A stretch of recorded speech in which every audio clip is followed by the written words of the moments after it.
அரசு முறை பயணமாக இலங்கை சென்ற இந்திய கடற்படை தளபதி தினேஷ் கே திரிபாதி இலங்கை பிரதமர் கலாநிதி ஹரிணி அமரசூரியாவை சந்தித்தார். பாதுகாப்பு ஒத்துழைப்பு, நட்புறவை வலுப்படுத்துதல் உள்ளிட்டவை குறித்து இந்த சந்திப்பில் விவாதிக்கப்பட்டதாக தெரிவிக்கப்பட்டுள்ளது.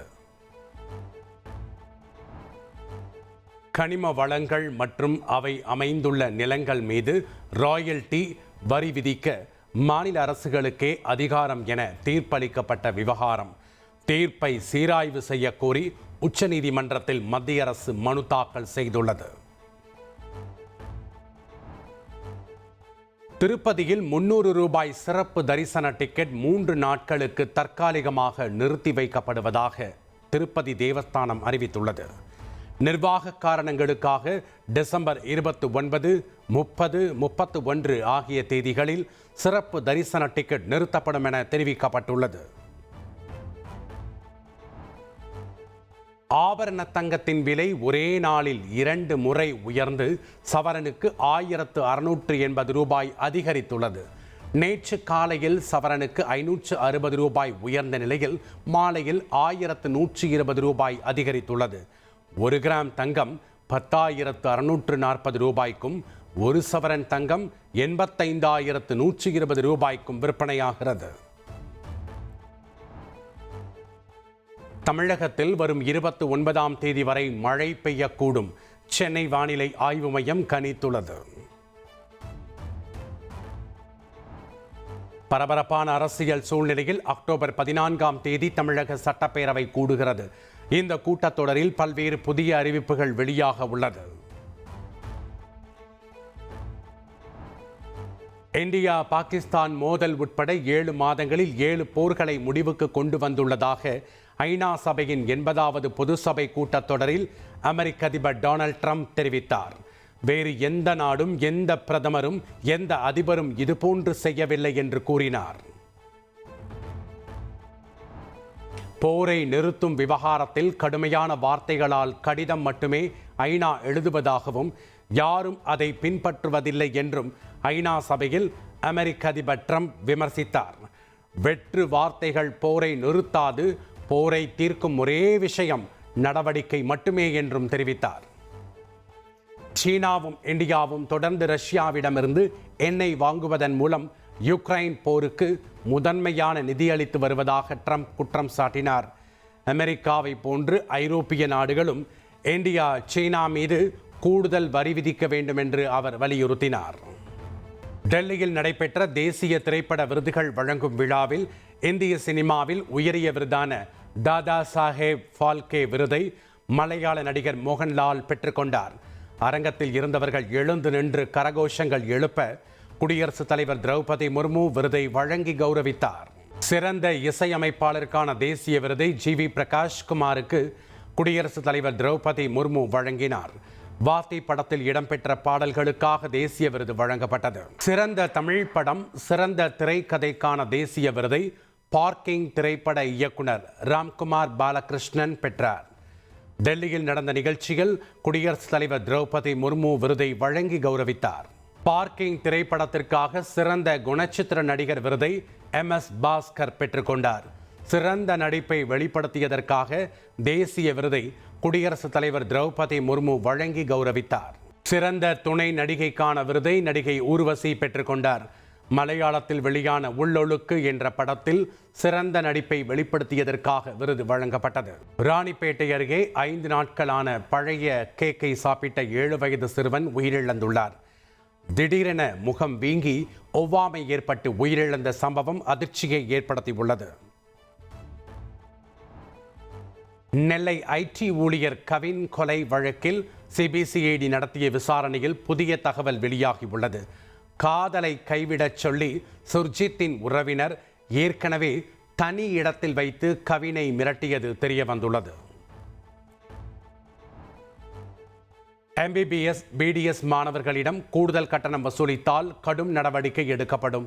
தனியார் மருத்துவக் கல்லூரிகளுக்கு தமிழக அரசு எச்சரிக்கை விடுத்துள்ளது. சென்னையில் 1200க்கும் அதிகமான வாக்காளர்கள் கொண்ட வாக்குச்சாவடிகள் மறுசீரமைப்பு செய்யப்பட்டு புதிதாக 353 வாக்குச்சாவடிகள் உருவாக்கப்பட்டுள்ளது. வாக்குச்சாவடி மறுசீரமைப்புக்கு பின் 3718 4071 வாக்குச்சாவடிகளாக உயர்ந்துள்ளது.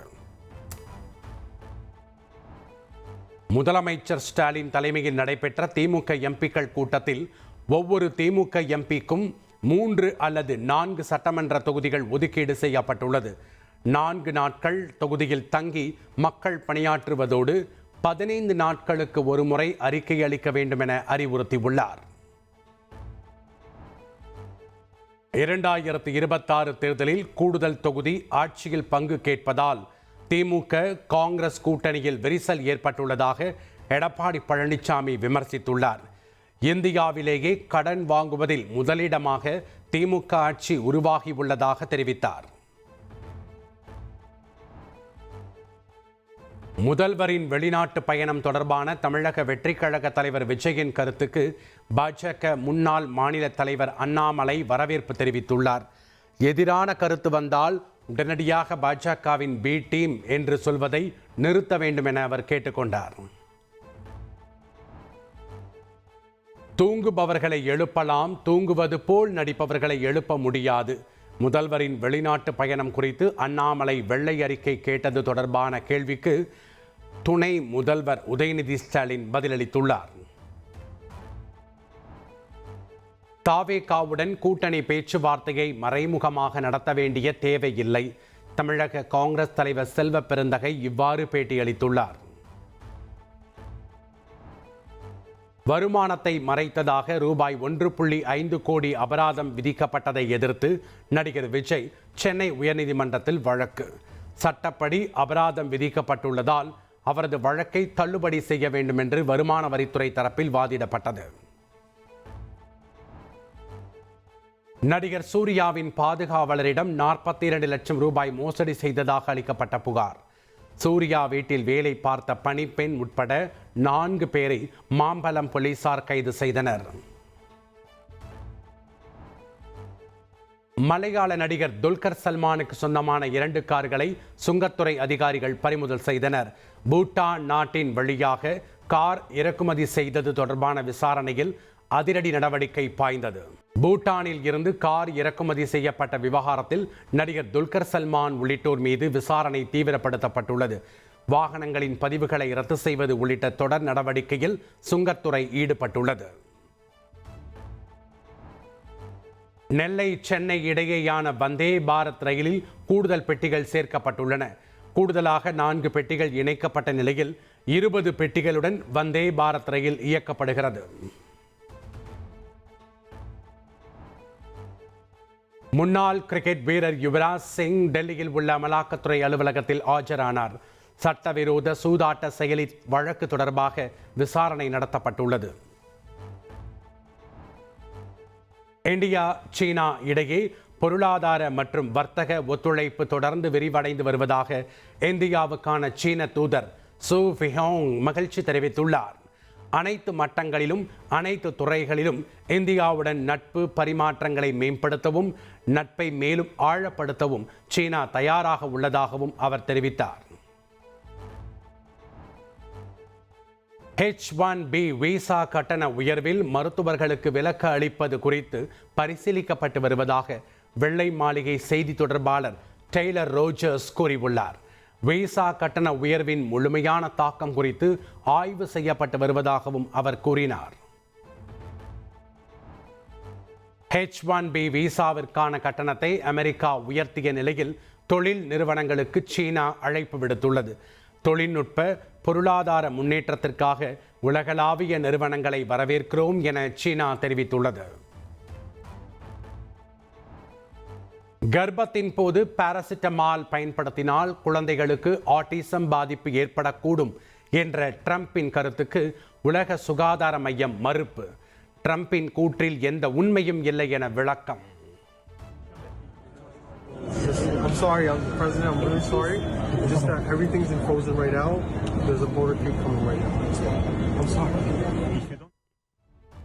அமெரிக்க அதிபர் ட்ரம்பின் பாதுகாப்பு வாகன வருகைக்காக நியூயார்க் நகரில் பிரான்ஸ் அதிபர் இமானுவேல் மேக்ரானை போலீசார் தடுத்து நிறுத்தியதால் பரபரப்பு ஏற்பட்டது.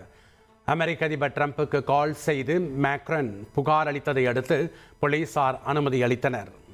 ஆசிய கோப்பை கிரிக்கெட் தொடரின் சூப்பர் 4 சுற்று ஆட்டத்தில் இலங்கை அணியை 5 விக்கெட் வித்தியாசத்தில் பாகிஸ்தான் அணி வீழ்த்தியது.